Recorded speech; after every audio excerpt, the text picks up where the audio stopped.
Israel 7 मोर्चों पर युद्ध लड़ रहा है।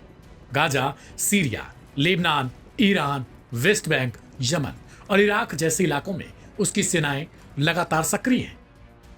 लेकिन अब उसके भीतर से एक और चुनौती सामने आ रही है।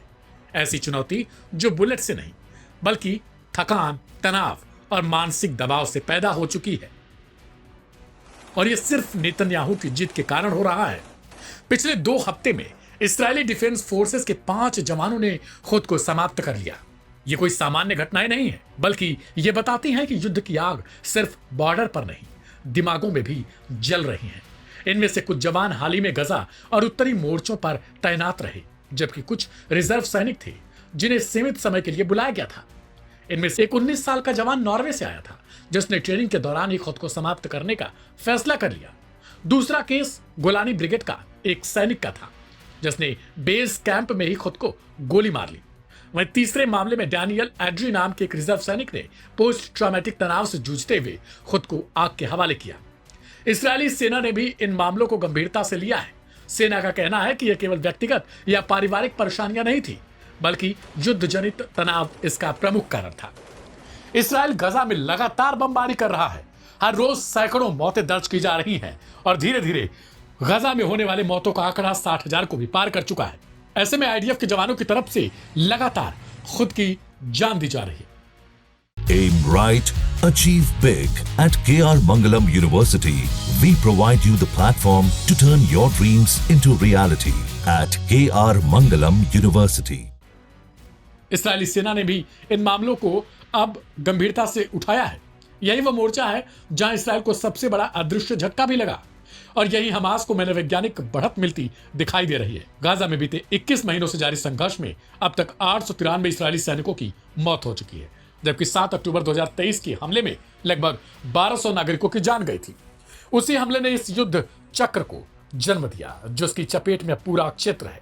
गाजा स्वास्थ्य मंत्रालय के अनुसार जवाबी कार्रवाई में अब तक करीब 60,000 के ऊपर फिलिस्तीनी नागरिक और लड़ाके मारे जा चुके हैं। लेकिन जिस बढ़त की बात की जा रही है वो संख्या की नहीं, मानसिक संतुलन की है। इस्राएली सेना के भीतर तेजी से बढ़ते तनाव ने उसके मनोबल पर असर डाला है। मनोवैज्ञानिक कारणों से हजारों रिजर्व सैनिकों ने अपनी ड्यूटी से हटने की मांग की। विपक्षी नेता यायर लापिड ने सार्वजनिक रूप से कहा, यह डरावना है। युद्ध केवल शरीर नहीं, आत्मा को भी मारता है। जब युद्ध लंबा चलता है तो जीत सिर्फ हथियारों से नहीं, धैर्य, रणनीति और मानसिक शक्ति से होती है। इस मोर्चे पर हमास को बिना एक भी नई कार्रवाई किए वो बढ़त मिली है जिसकी कोई मिसाल नहीं बनती। इस्राएल अपने ही भीतर की लड़ाई से जूझ रहा है, और यह सबसे बड़ा संकेत है कि इस युद्ध को सिर्फ बाहरी ताकतों से नहीं, आंतरिक संतुलन से भी लड़ा जा रहा है। ऐसे में इस्राएल के लिए यह बड़ा झटका है कि आगे चलकर इस्राएल अपने अंदर होने वाली इन मौतों से लड़ पाएगा या फिर नहीं, क्योंकि गाजा में जिस हिसाब से मानवता का संहार किया जा रहा है उस पर ना कोई देश बोल रहा, ना कोई मुस्लिम राष्ट्र गाजा वाले लोगों को बचाने के लिए आ रहा।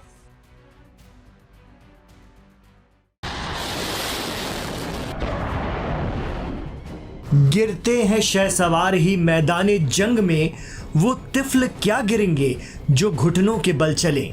जी हां, बाबर फिर उठ खड़ा हुआ है, वो भी दोगुनी ताकत के साथ, क्योंकि इसके साथ है सैयद। बाबर के बारे में नहीं जानते तो जान लीजिए, ये इसराइल के F-35 फाइटर जेट का काल है। 12 दिनों की ईरान इसराइल जंग में इसराइल में तो भारी तबाही मची, ईरान को भी खासा नुकसान उठाना पड़ा, लेकिन बावजूद इसके वो महज कुछ ही दिनों में फिर से अपने पैरों पर खड़ा हो गया है। खास बात यह है कि इसके लिए ईरान ने किसी दूसरे देश से कोई मदद नहीं ली। जंग में इसराइल ने ईरान के एयर डिफेंस सिस्टम को खासा नुकसान पहुंचाया था, लेकिन सिर्फ 1 माह के भीतर ईरान की पासदाराने इस्लाम, उनके इंजीनियरों और डिफेंस एक्सपर्ट ने डैमेज एयर डिफेंस सिस्टम को ईरान में ही बने सिस्टम से रिप्लेस कर दिया है।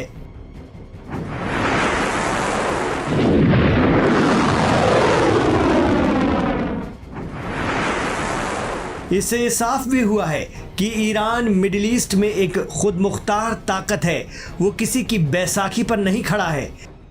World-class faculty, cutting-edge labs, and immersive learning. A vibrant campus life beyond the classroom. SGT University, nurturing future leaders. Iran के ऑपरेशन डिप्टी महमूद मुसवी का दावा है कि किसी विदेशी सहयोग के बिना ईरान ने ऐसा कर दिखाया है।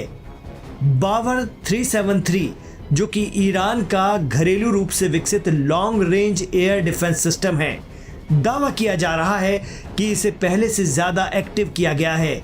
साथ ही रूस से हासिल किया गया S-300 सिस्टम भी अलर्ट मोड में है। एक्सपर्ट कहते हैं कि ये दिखाता है कि ईरान किस कदर आत्मनिर्भर है। उसे जंग में लड़ना और उसमें हुए नुकसान की भरपाई करना भी अब आता है।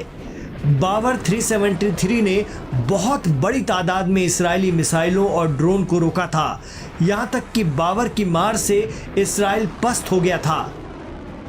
बावर 373 एक लंबी दूरी का एयर डिफेंस सिस्टम है। ईरान का दावा है कि बावर 373 रूसी S-400 और अमेरिकी पैट्रियट के बराबर की क्षमताओं से लैस है। एयर डिफेंस सिस्टम को खास तौर पर 5वीं पीढ़ी के स्टील्थ फाइटर जेट्स के खतरों से निपटने के लिए बनाया गया है। माना जाता है कि ईरान ने बावर 373 एयर डिफेंस सिस्टम को खास तौर पर इस्राएली F-35 लड़ाकू जहाज़ों को मारने के लिए ही बनाया है।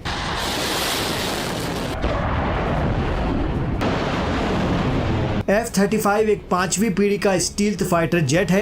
ये जेट आसानी से रडार की पकड़ में नहीं आता है। इस्राएल ने बरसों से F-35 के जरिए ईरानी एयर डिफेंस सिस्टम को तबाह करने की तैयारी की हुई है और इसका असर 12 दिनों की जंग में दिखा। लेकिन बावर 373 सैयद B4 जैसी लंबी दूरी की गाइडेड मिसाइलों का इस्तेमाल करता है, जो 400 किलोमीटर की सीमा और 32 किलोमीटर तक की ऊंचाई तक दुश्मन की मिसाइलों को मार गिराता है।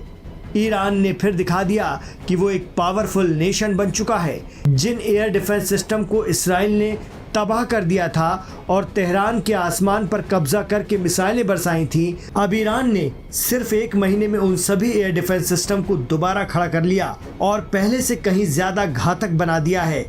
ईरान की ये तगड़ी रिकवरी न सिर्फ सैन्य रूप से बल्कि राजनीतिक रूप से भी अहम है।